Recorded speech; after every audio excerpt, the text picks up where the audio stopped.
पंचारंग सूत्र ज्ञान का अथाह सागर। जहाँ भी जिस किनारे पर खड़े हो जाइए और कहीं पर भी स्पर्श कर लीजिए, कहीं पर भी दृष्टि डाल दीजिए, ऐसे लगता है कि आपके भीतर के खजाने को खोल दिया है। जैसे वही गुरु, गजब का गुरु वह होता है जो ज्ञान देता है। और ये गुरु ज्ञान नहीं देता, ज्ञान नहीं देता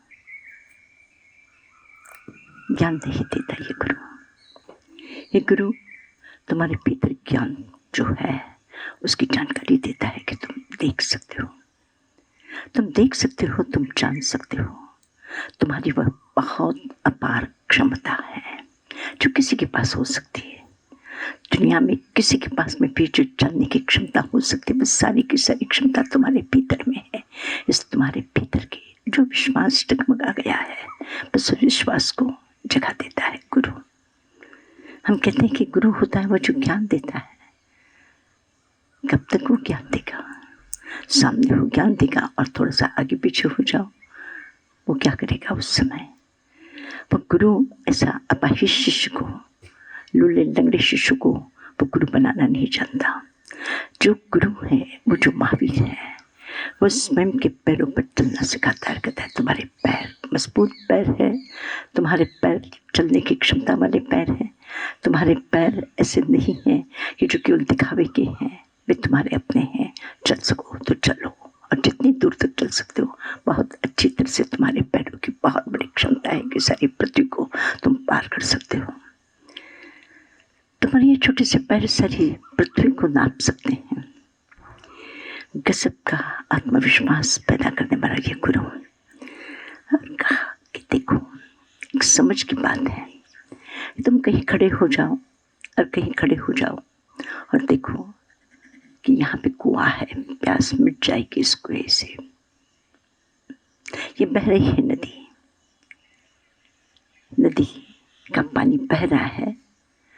सब कुछ मेरा अपना आराम से इस पानी से हो सकता है।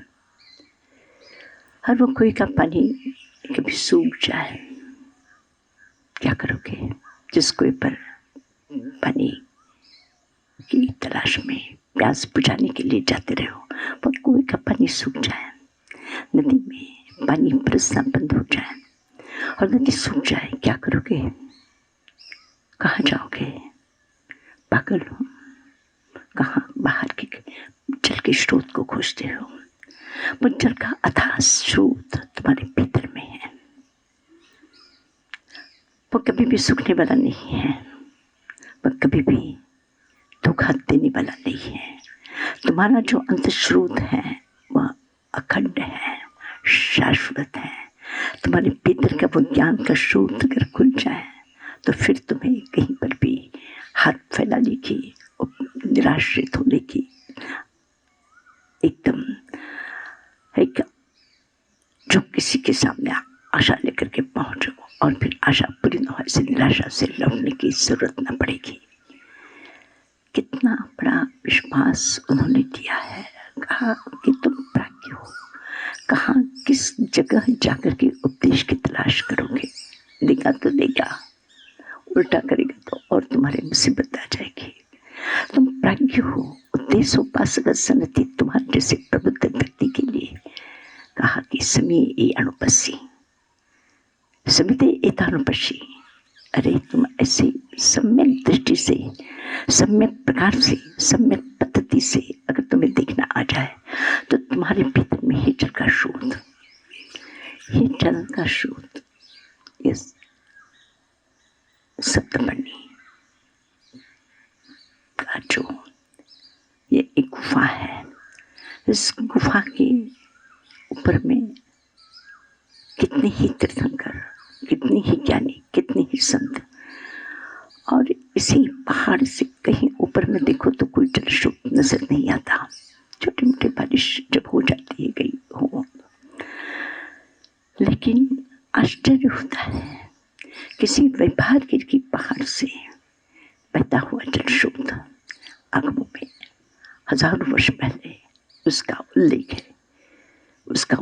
है कि वो लगातार रात और दिन बहता ही जा रहा है, अंतस्रोत है। जो अंतस्रोत है वो नहीं सूखता। तुम्हारे भीतर में भी तुम देख लो, तुम्हारी अपनी जो समझ है, जो मैं के आसपास में दूर नहीं है, और वो जो ज्ञान है कहाँ पे, उस मैं के, जिसको तुम मैं कहते हो, पहले उसको जान लो। और जब मैं को जान लोगे तो उसके पास में तुम्हारे ज्ञान की भी बात तुम्हें ध्यान में आ जाएगी। अब वो ज्ञान जो होगा उस मैं के निकट का, मैं को जानो, ज्ञान दिया जल उठेगा। मैं एक बाती है उस ज्ञान के दिए की, और उस मैं को जो बोध देता है वो दिया देता है, वो देगा। वह जो तैल है वो उसे ताकत देता है। तुम्हारा अपना ही वो दिया, उस मैं की बाती में से वो ज्ञान की रोशनी प्रकट होगी। ज्ञान की रोशनी का जो एक तरह से विस्फोट कर देने का वो मैं है। और मैं जैसे वो तेल स्वयं नहीं होता, पर जो बाती में से वो निकलता है, इसी प्रकार से उस मैं में से। और जब वो ज्ञान प्रकट होता है तो वो जो बाती है वो क्या हो जाती है, खो जाती है। वो मैं खो जाता है, और प्रकाश और ज्ञान लग जाता है। मैं के माध्यम से वो ज्ञान की ज्योति प्रकट होती है, और उसी में से। और स्मरण रखना, ये थोड़ी सूक्ष्म बात है, लेकिन मैं आपसे पूछना चाहती हूँ कि क्रोध कहाँ से आता है? क्रोध कहाँ से आता है? देखते हो कहाँ से आता है? क्रोध के सारे निमित्त अगर बाहर से मिट जाए तो क्रोध आपके भीतर में आएगा। क्रोध आता क्यों है? अपने आप बैठे क्या कोई नहीं करने बैठता है, पागल होगा, उसकी बात मैं नहीं कर रही हूँ। लेकिन जो समित है, जो जानता है, वह व्यक्ति बैठे बैठे अनावश्यक क्रोध नहीं करेगा, अहंकार नहीं करेगा, लोभ नहीं करेगा, वास्तव में नहीं जाएगा। उसके लिए क्या चाहिए? सब बारिश चाहिए, तब कुएं में पानी। लेकिन प्रेम के लिए, शांति के लिए, आनंद के लिए, क्षमा के लिए, सद्भावना के लिए, उदारता के लिए कोई बाहर का निमित्त, जो बाहर के निमित्त से जो आते वो अस्थायी होते हैं, उन पर कभी विश्वास मत करना। जब जो धर्म है वो आपकी आत्मा में से प्रकट होता है, वो ज्ञान अपने भीतर से प्रकट होता है। इसलिए प्रभु ने कहा है कि जो तुम्हारा अपना धन है वह अंतस्रोत है, उस अंतस्रोत को ही जानने की कोशिश करो कि तुम्हारे जितने भी सद्गुण हैं वे बाहर से नहीं आते। और जब बाहर में खोजना हो तो बाबा मेहनत करनी होती है। कुएं तक जाने के लिए, नदी तक जाने के लिए बदलू की प्रतीक्षा करनी होगी, न जाने कहाँ कहाँ पाने के लिए। पर जो एक अंतर का ही स्रोत खुला हो तो फिर उसके लिए कहीं किसी के द्वार पर जाने की, भटकने की आशा लेकर के झोली फैलाने की जरूरत नहीं है। तुम्हारे भीतर में अपनी जो समझ है, बस वही समझ का द्वार अगर खुल जाए तो ये अंतस्रोत लोक विजय इसका एक ही स्रोत है, उद्देश्य हो। बस तुम्हें ज्ञान की बात की जरूरत नहीं, तुम्हारे भीतर का ज्ञान प्रकट हो जाए, लोक विजय हो जाएगा। मुझे ध्यान है, मैंने ऐसे लगता है कि बहुत निकट में है, ये निकट में है, ये मैं के निकट में है ज्ञान। आप अपने अस्तित्व को समेट करके, मतलब शरीर है, वाणी है, बाहर के परिवार है, धन है, संपत्ति है, दुनिया है, बहुत कुछ है बाहर में, वो भी मेरापन है। मेरेपन का जितना भी विस्तार है, उस मेरेपन में भी मैं अंदर में चला जाता है, अंदर में चला, लेकिन वहाँ मैं नहीं है। ये पुस्तक मेरी है, लेकिन पुस्तक कभी भी नहीं कहेगी कि मैं तेरा हूँ। ये घर मेरा है, पर घर कभी भी उठ करके नहीं कहते ये मेरा मालिक है। जानवर को कहते मेरे जानवर हैं, पर जानवर से पूछो ये तुम्हारा है क्या? हम तो जानते नहीं वो कौन है, क्या होगा। दुनिया के बहुत सारे प्राणी, उसमें से एक आध प्राणी ये भी होगा। उसको मेरेपन के विस्तार में मैं नजर नहीं होगा, उसको नहीं पता लगेगा, उसको उसमें मैं नहीं है। मैं कहाँ है? जब अंदर अंदर में देखोगे मैं उस वस्तु शरीर के भिन्न भिन्न सूक्ष्म से सूक्ष्म अवयव, छोटे से छोटा प्राण वायु, वहां तक ऑक्सीजन, वहां तक पता लग गया। पर उसके अतिरिक्त भी मैं है, उस मैं को, तो वह जो मैं है, उस मैं का जो परिबोध है, उस परिबोध को वो कौन है मैं, और उसी मैं में ही स्वयं के अस्तित्व का दिया प्रकाश जागता है। देख लेना, प्रयोग करके देखना।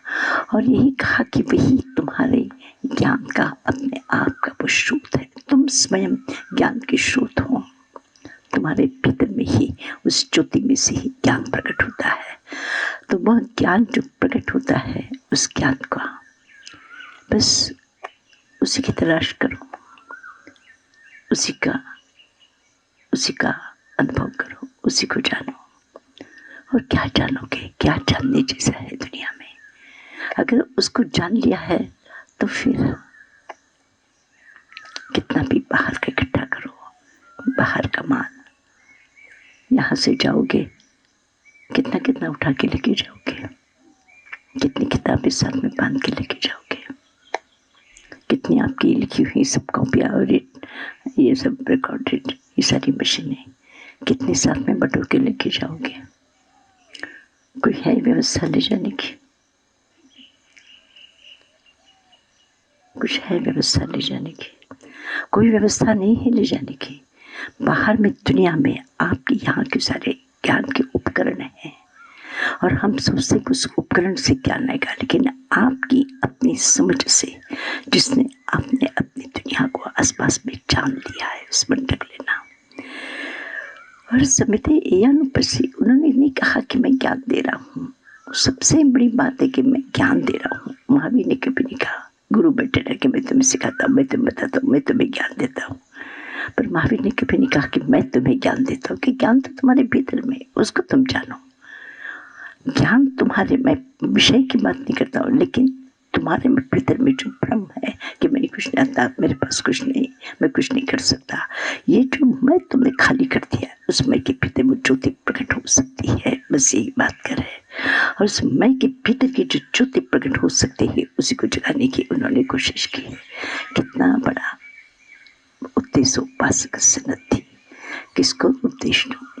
जो तुम स्वयं दृष्टा हो, स्वयं ज्ञाता हो, स्वयं जानने वाले हो, स्वयं प्रकाशपूर्ण हो, तो तुम्हें बाहर के प्रकाश की जरूरत क्या है? क्या जरूरत है तुम्हें? तुम्हें कोई जरूरत नहीं है। तुम स्वयं देखो और सम्यक प्रकार से देखना प्रारंभ कर दोगे तो फिर कहीं पर भी दूसरों की तरफ में देखने की जरूरत नहीं पड़ेगी। जरूरत इसीलिए पड़ती है कि खाली है, इसीलिए कोई पर जाना पड़ता है, इसीलिए उस नदी की धारा खोजनी पड़ती है, उसी की कोई जल स्रोत खोजना पड़ता है, कहीं वो नल खोजना पड़ता है। लेकिन जब आपके अंदर स्रोत खुल जाए तो कहाँ पानी खोजने जाओगे?